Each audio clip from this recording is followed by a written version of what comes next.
It's a beautiful day, my beginning will be as bright as the sun. Come, won't you come along? And it feels so right, it's like love. Assalamualaikum warahmatullahi wabarakatuh. Apa kabarnya teman-teman semua? Semoga selalu sehat dan selalu semangat. Terima kasih sudah mengklik video ini dan semoga bermanfaat. Alhamdulillah pekerjaan rumah udah selesai dan pagi ini aku ada di pesantren karena memang udah rencana mau nyuci karpet. Dan ini dia teman-teman, kondisi karpetnya benar-benar kumel, udah gitu kotor.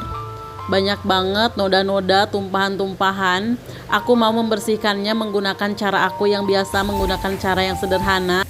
Bahan-bahannya seperti biasa, sitrun, soda kue, ditambah lagi sabun cuci piring. Nah, ketiga bahan tersebut sudah menjadi senjata andalan aku dalam membersihkan apapun yang ada di rumah. Baik itu perabotan, maupun baju, dan juga kamar mandi ya teman-teman. Nah ini tuh karpet bulu, ada daleman busanya, cuma aku udah keluarin. Dan ini setelah airnya mendidih, tinggal aku masukin aja sitrun. Sitrunnya ini aku pakai cuma 1 bungkus. Kemudian dikasih sabun cuci piring, nggak usah banyak-banyak sabun cuci piringnya. Nah langkah yang pertama, setelah karpetnya itu kita kasih air untuk menghilangkan noda-noda yang bandelnya ini. Lumayan ini nodanya cukup sulit untuk dihilangkan, makanya aku kasih dulu soda kue supaya kotorannya itu cepat terangkat. Nah setelah soda kuenya itu meresap, kemudian tinggal disiram menggunakan air sitrun tadi.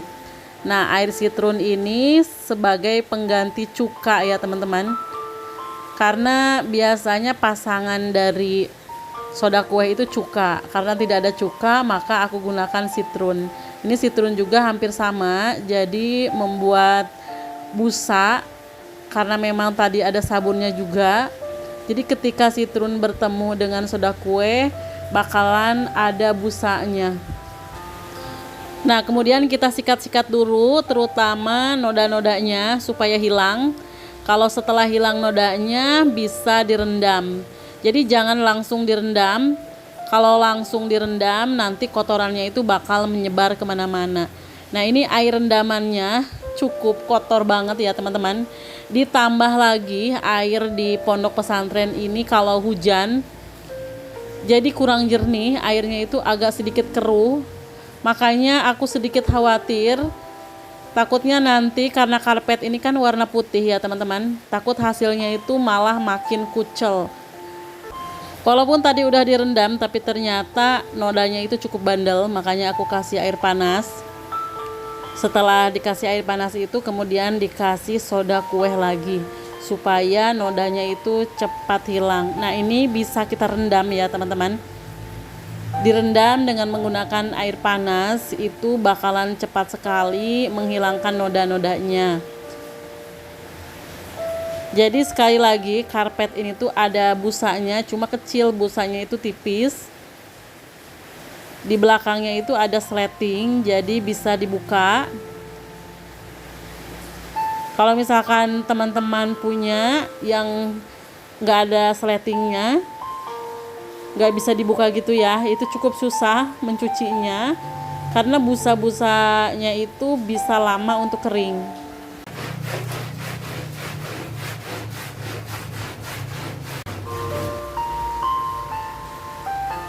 Karena karpet bulunya ini udah lama, dari semenjak aku dulu jualan online ya teman-teman. Biasanya aku bikin foto-foto itu di karpet bulu yang putih ini, jadi hasilnya itu cerah. Nah setelah aku ganti profesi jadi seorang konten kreator, aku nggak jualan online lagi. Makanya karpet ini tuh aku simpan di pesantren, dipakai sama anak-anak itu untuk mengaji. Terutama ini tuh untuk mengaji malam dan juga siang hari. Nah karena kemarin tuh kena tumpahan kopi sama anak aku beberapa hari yang lalu gitu ya teman-teman, akhirnya udah nggak dipakai lagi ini tuh. Nah sekarang baru sempat aku cuci, makanya kopinya itu lumayan susah untuk dibersihinnya.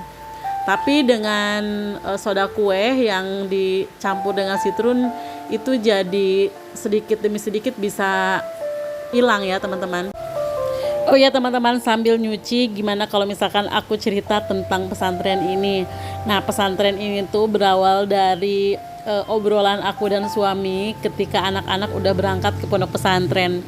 Anak aku yang pertama, kedua, sama ketiga 2 tahun yang lalu berangkat ke pesantren tahfiz yang jaraknya lumayan jauh sih dari rumah, sekitar 2 jaman gitu ya.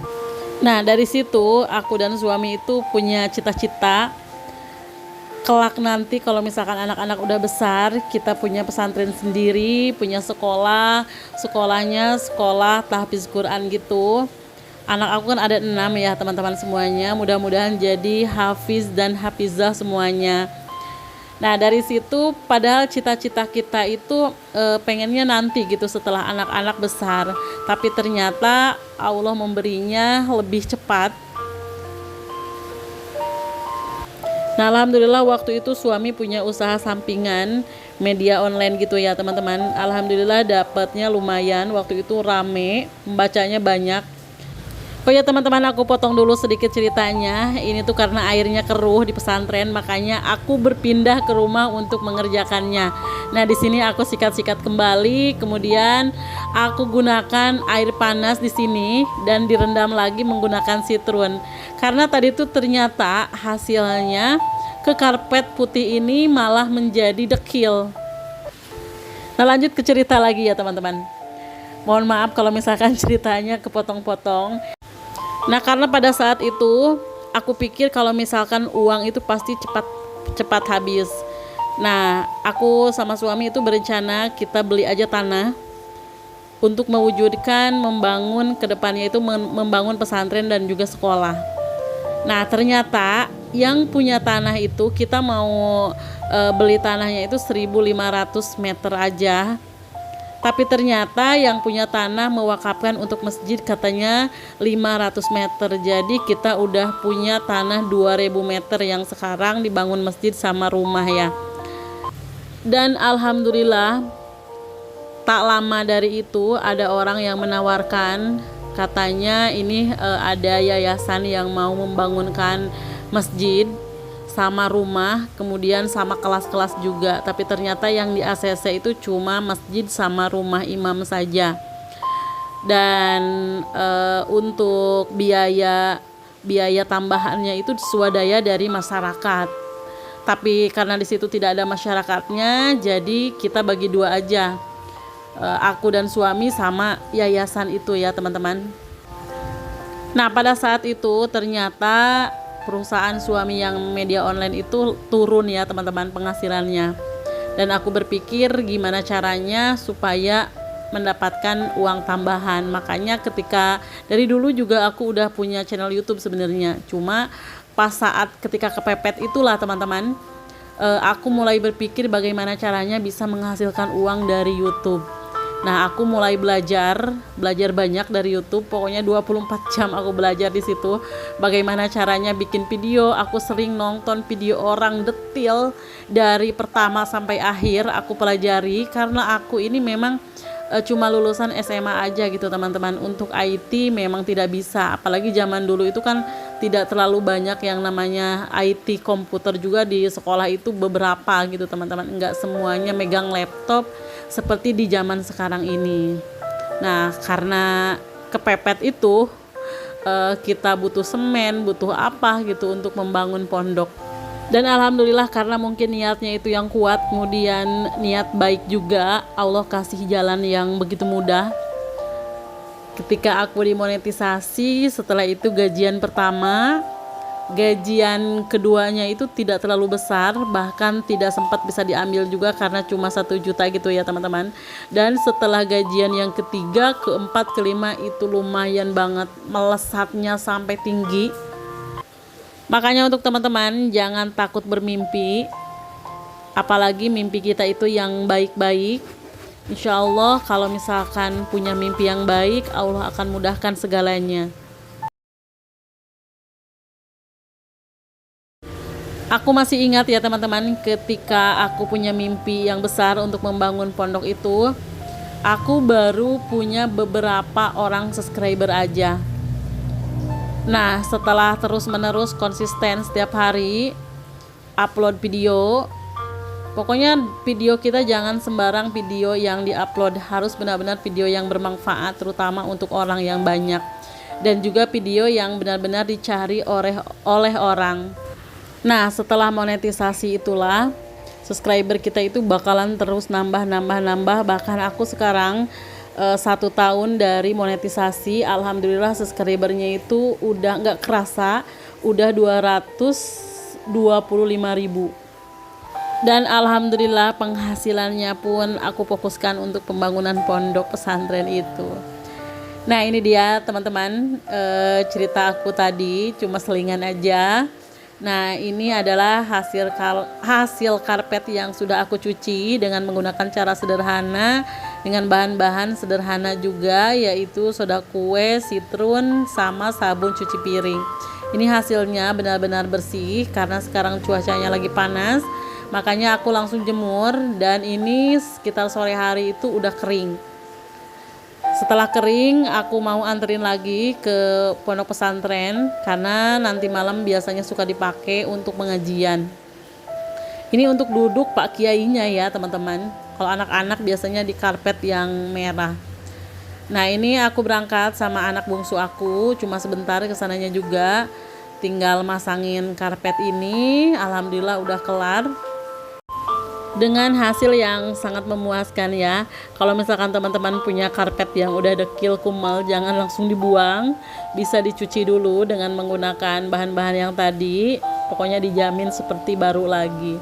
Nah, ini aku udah nyampe ke pondok pesantren. Jarak dari rumah ke pondok ini cukup deket. Kalau misalkan naik motor itu cuma 5 menit juga udah nyampe. Nah, ini dia busa dalamnya itu ya teman-teman. Ini tuh ada busanya di dalam, cuma tipis banget, tapi alhamdulillahnya si busanya ini nggak kotor, jadi nggak sampai tembus ke bawah kotorannya, cuma di atas aja. Nah, sekarang mau langsung aku masukin busanya. Oh ya teman-teman, kalau misalkan teman-teman mau ngikutin tips-tipsnya, teman-teman bisa kalau pengen karpetnya itu jadi harum seperti di laundry, teman-teman bisa menggunakan pewangi atau pelembut baju yang dicampur dengan cuka makan. Nah, kalau aku ini karena nggak ada tadi cuka makannya, makanya cukup dengan sabun aja ini udah wangi. Tadi aku tambahin sabun deterjen gitu ya, deterjen yang cair, yang liquid. Jadi ini harumnya itu seger.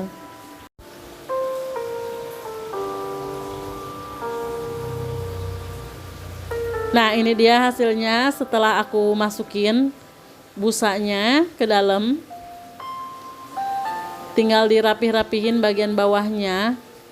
Kalau misalkan teman-teman mau pasang busa kayak gini, tipsnya kita rapiin di ujung-ujungnya aja ya teman-teman. Nanti kalau udah ujung-ujungnya rapi atau ujung-ujungnya terisi, bisa rapi sendiri. Nah, ini dia hasilnya. Berbeda dengan yang pertama tadi ya. Ini benar-benar bersih, udah bersih, wangi lagi. Nah, aku ini semenjak tahu cara membersihkan dengan menggunakan bahan-bahan sederhana yang ada di dapur seperti soda kue, sitrun, dan cuka makan, itu tuh jarang sekali nge-laundry ke tempat laundryan atau nyuci ke tempat laundry ya teman-teman. Karena dulu punya pengalaman yang sangat pahit gitu dengan laundry, tapi ini nggak semua laundry ya. Mungkin ini cuma kesalahpahaman aja atau memang mereka lupa nggak dicuciin gitu. Aku sempat nge-laundry bed cover yang warna putih itu, tapi ternyata sampai di rumah itu pas aku buka itu nggak dicuci sama sekali ya teman-teman. Cuma disemprot-semprot aja, wanginya ada, cuma bercampur sama kotor gitu. Wangi yang bercampur sama spray kotor itu nggak enak wanginya. Nah, ini sedikit aku perlihatkan perkembangan dari pembangunan pondoknya. Udah ada masjid, udah ada rumah juga, dan sekarang lagi bangun 2 lokal untuk asrama. Doanya aja ya teman-teman, semoga semuanya lancar. Terima kasih yang sudah nonton video aku. Akhir kata, assalamualaikum warahmatullahi wabarakatuh.